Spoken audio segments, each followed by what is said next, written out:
They whine and cry saying Trump's DOJ is corrupt. But to me, it's those people that built their entire careers lying to Americans. Let's get right to the video. At your confirmation hearing in January, made a clear commitment you would not politicize your position. We are here today at your first oversight hearing 9 months into your tenure, at a time when hundreds of career prosecutors have quit because they were required to take unethical actions at odds with that promise, or feared that they would have to take such actions if they remained on the job. When over 1,000 former federal prosecutors have sounded the alarm about the unprecedented degree to which the powers of DOJ are being abused to go after the president's enemies. I approach this hearing with a heavy heart. As a former federal prosecutor myself, I served in a department that, whether it was under a Democratic or Republican president, would never use the office to go after the president's enemies or to hide the corruption of his friends. But today, the Justice Department has been used to cover up the possible corruption of the mayor of New York, or of a high-level administration official taking $50,000 reportedly in cash in a bag, or a child sex predator who befriended the president and some of his cabinet members. And instead of preventing partisan weaponization, your department has engaged in a brazenly political prosecution at the president's explicit direction. The department has become President Trump's personal sword and shield to go after his ever-growing list of political enemies and to protect himself, his allies, and associates.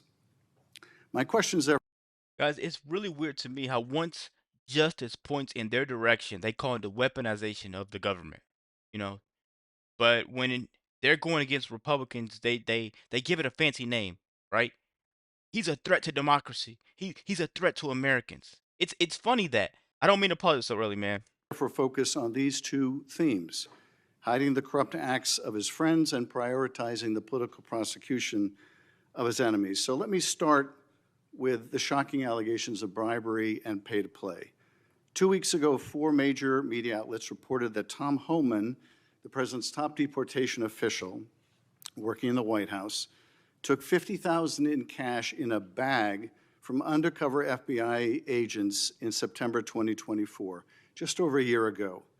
According to these reports, Homan indicated he would facilitate securing contracts in exchange for money once he was in office in a future Trump administration.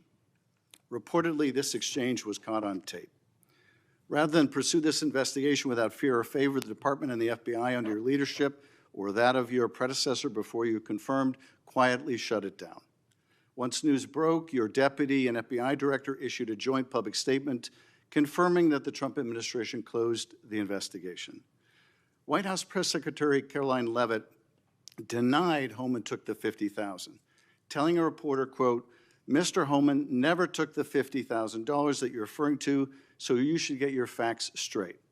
So today I hope you can help us get our facts straight. Was that true, what the White House press secretary said when she denied Homan took the money? Did he take the money?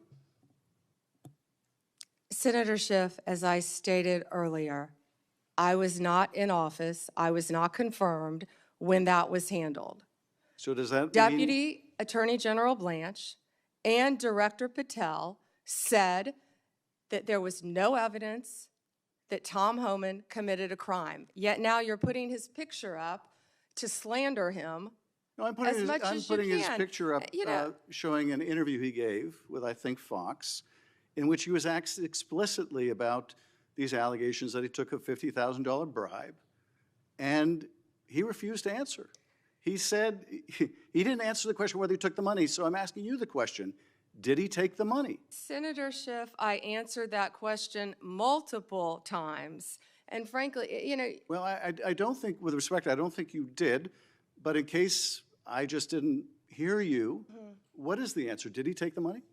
Senator Schiff, that happened prior to my confirmation as Attorney General. Do you know, I said that. Do you know, sitting here, whether he took the money? All I know is that Deputy Attorney General Todd Blanche and FBI Director Patel said there was no case. And Caroline Leavitt is one of the most trustworthy human beings I know. So And, was she, Senator Schiff, if you right? worked for me, Was you she- would have been what- fired because excuse you me. were censured No, by Congress for lying with your we can egregious stipulate to, you can stipulate to all your personal attacks on the Democratic members of the committee. personal attacks. You've been So- attacking so- my FBI director. You've been attacking my office. You've been But attacking. we're interested in. borders What we're are. interested in is the answer to these oversight questions. Want your So no, you were oversight. asked, you you want were your asked 5 by my minutes of colleague, fame you were asked by my colleague. attacking good people. Regular order, Madam Chair, so I can ask a question.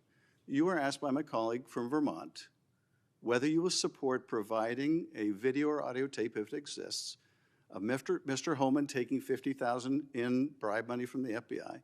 Will you support a request by this committee to provide that tape or tapes to the committee? Yes or no? Senator Schiff, you can talk to Director Patel about that. Well, I'm talking to you about it. You're the Attorney General. This will be your decision. Will you You don't support? have to tell me what is my decision and Well, what is then- not my then- decision. then- I and said you- and you you can don't talk have to to- Director you Patel. don't have to try to- You think you you've don't got a have to- gotcha with Tom Home and our borders are. Excuse me, you who's don't- been out there excuse me. fighting for our country Madam since Chair, Donald Trump took office. I'm trying to ask a question. Regular order, please.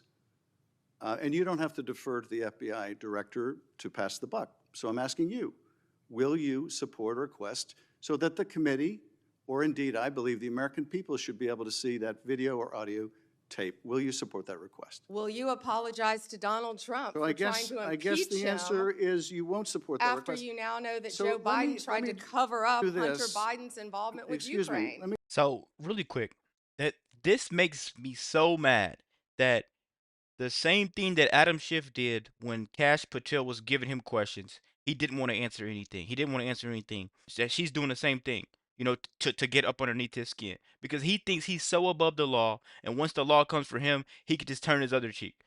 That guy is such a I almost cuss. He's a fraud. He's a fraud. And when she doesn't answer the question, he's, oh no, you're running away from the question. Then he wants to go and post a video on his channel with a clickbait headline talking about this is supposed to be an oversight hearing. I'm telling you guys, man, Adam Schiff is about as corrupt gets. let me do this because I think it's valuable that the American people get a sense of what you've refused to answer today. So these are just some of the questions you refused to answer, or have answered with personal attacks on members of this committee. You were asked whether you consulted with career ethics lawyers, as you promised you would do during your nomination hearing, when you approved the president receiving a $400 million gift from the Qataris. You refused to answer that question. You were asked who or what role you may have played, or who played the role in asking that Trump's name be flagged in any of the Epstein documents gathered by the FBI. You refused to answer that question. You were asked whether Holman kept the $50,000 bribe money. You refused to answer that question. You were asked whether Holman paid taxes on the $50,000 bribe money. You refused to answer that question. You were asked, did career prosecutors find insufficient evidence to charge James Comey? You refused to answer that question. You were asked, how are military strikes on these boats in the Caribbean legal? And you refused to even answer that question. You have a law degree, Senator Schiff? Excuse me. You were asked, did you discuss indicting James Comey with the president? You refused to answer that question. You were asked, did you approve the firing of antitrust lawyers who disagreed with the Hewlett-Packard merger? You refused to answer that question. You were asked whether you support a restoration fund for violent insurrections to attack the Capitol on January 6th. You refused to answer that question. You were asked whether you were firing career professionals, career prosecutors, just because they worked on January 6th investigations. You refused to answer that question. You were asked by my California colleague whether you believe government officials, like immigration officials, have to abide by court orders. You wouldn't even answer that question. This is supposed to be an oversight hearing. Oversight? Excuse me, you can attack me after my time is over. You've attacked all of us, including President Trump, for your entire career. You can attack me later, and I know you've got plenty of canned attacks. We've heard them all day today. Canned attacks on you? This is supposed to be. No one needs a canned attack on you. Regular order, Madam Chair. I'm trying to speak. This is supposed to be an oversight. I know you guys you probably didn't even watch this video. I'm not even gonna lie. It was so boring, and You know the same script that Adam Schiff runs off of. I'm sorry to even put this video out, but I'm not gonna waste the little 9 minutes that I just sat watching it. I'm gonna give this content out to you guys. But Adam Schiff is a pure liar. Cash Patel did this to him, questioned him, grilled him, put him on the put him on the stove, and he fried him right up. But he tried to do the same thing to Pam Bondi, and she sees right through the BS. I said it once, I'll say it again. These people will scream abuse of power once justice catches up to them. That's just what it is. Let me know what you guys think about this video. Be sure to like, comment, subscribe if you're new. And as always, let me know what you react to. Out.